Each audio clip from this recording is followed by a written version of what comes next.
Yang akan disampaikan ini adalah dari seorang pejuang nasionalis Pancasila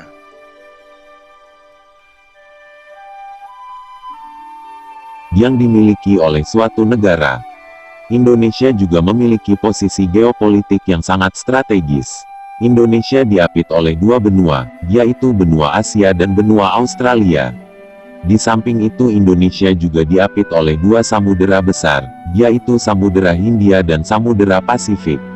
Serta memiliki 4 selat, yang merupakan jalur pelayaran dan perdagangan internasional, yaitu Selat Malaka, Selat Sunda, Selat Lombok dan Selat Makassar.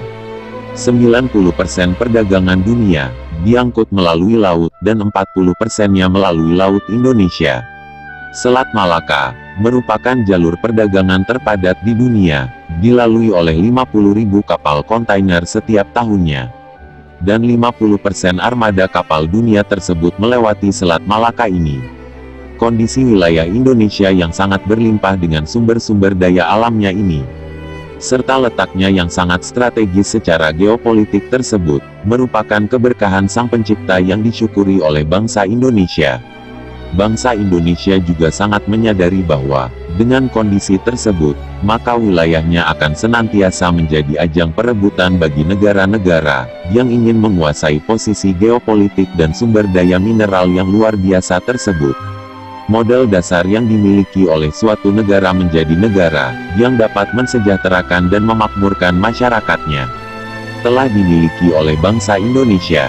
Comparative advantage yang dimiliki oleh bangsa Indonesia karena kemurahan alamnya dan posisinya yang sangat strategis tersebut, sekaligus menjadi ujian bagi bangsa Indonesia.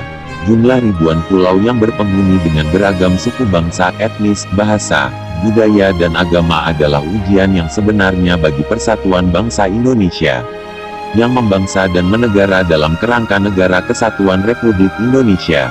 Sepanjang 70 tahun terakhir ini, hanya Pancasila yang mampu mempersatukan bangsa ini untuk terus membangsa dan menegara di Negara Kesatuan Republik Indonesia.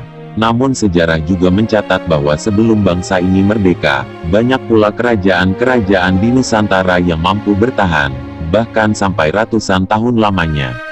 Di samping sebagai dasar negara dan alat pemersatu bangsa Indonesia, Pancasila juga merupakan ideologi falsafah hidup bangsa Indonesia. Oleh karena itu, Pancasila telah ditetapkan sebagai sumber dari segala sumber hukum yang berlaku di Indonesia.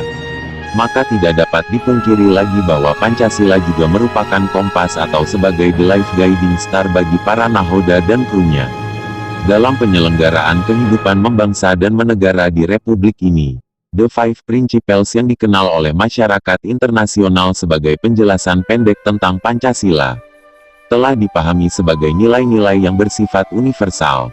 Oleh karena itu, mari kita simak laporan The Conversation berikut ini, yang membuktikan salah satu nilai universal tersebut, yaitu keadilan sosial, dan dapat menjadi lesson learned bagi bangsa Indonesia. Anak muda Amerika Serikat di zaman sekarang semakin tidak menyukai cara pemimpin mereka bekerja.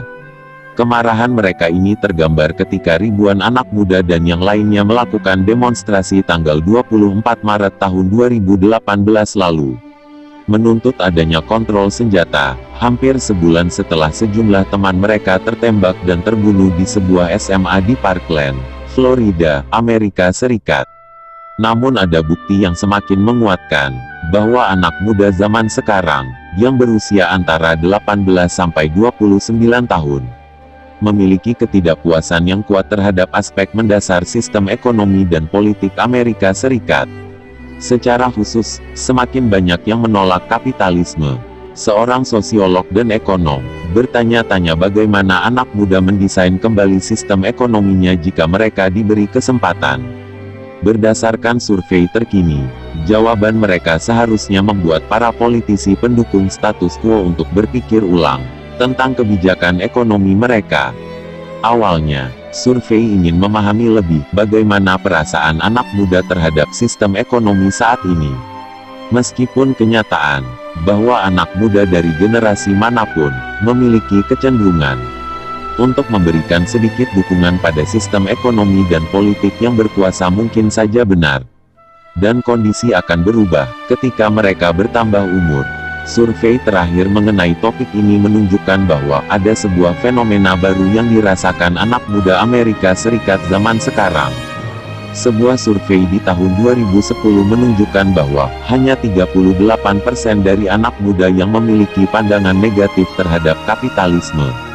Dan hasil ini muncul tepat setelah krisis finansial dan ekonomi terburuk setelah era depresi besar, yang menimpa anak-anak muda cukup parah. Lalu bagaimana pemerintah Amerika Serikat memahami ini semua? Apa itu berarti mereka lebih memilih sistem sosialisme? Ketika pemerintah Amerika Serikat secara aktif mengatur dan mencampuri kegiatan ekonomi, dan membatasi pilihan individu. Sejauh ini tidak jelas. Penelitian dari Harvard menunjukkan bahwa hanya 33% yang mengatakan mereka memilih sosialisme.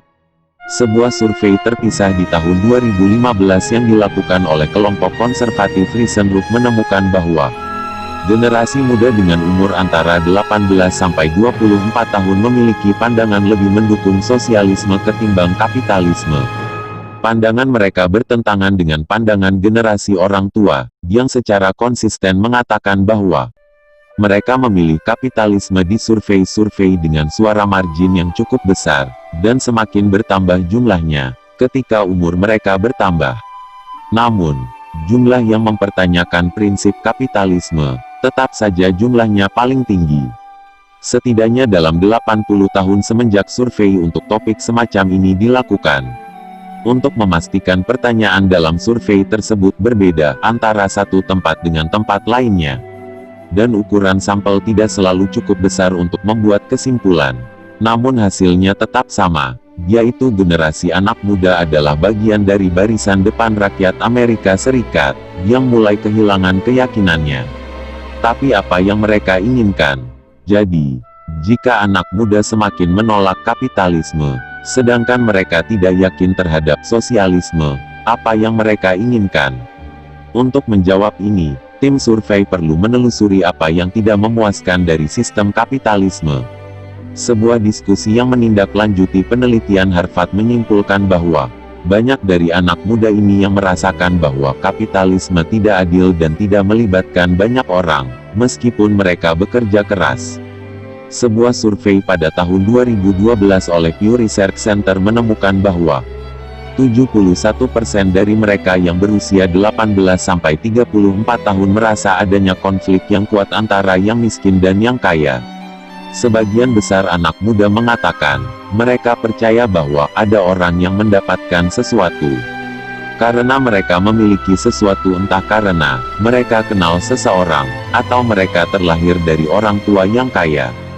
Pandangan terhadap ketidaksetaraan ini tertanam di dalam sistem ekonomi Amerika Serikat, milik orang Partai Republik atau Demokrat, Independen atau golongan konservatif, moderat dan liberal. Bagi tim survei, hal ini menunjukkan alasan penting mengapa anak muda kehilangan keyakinannya terhadap kapitalisme. Adalah karena sistem tersebut telah kehilangan kemampuannya untuk bersikap adil. Namun, mereka tampaknya tidak berpikir bahwa sebuah sistem alternatif lainnya, seperti sosialisme bisa menyelesaikan masalah. Survei tersebut menemukan bahwa 75% dari responden yang berusia 18-29 tahun mendukung ini. Lebih dari kelompok usia yang lain. Sementara itu, 83% mengatakan konsep perusahaan yang dimiliki karyawan adalah konsep yang sangat Amerika, sama seperti pie apple, hotdog dan baseball.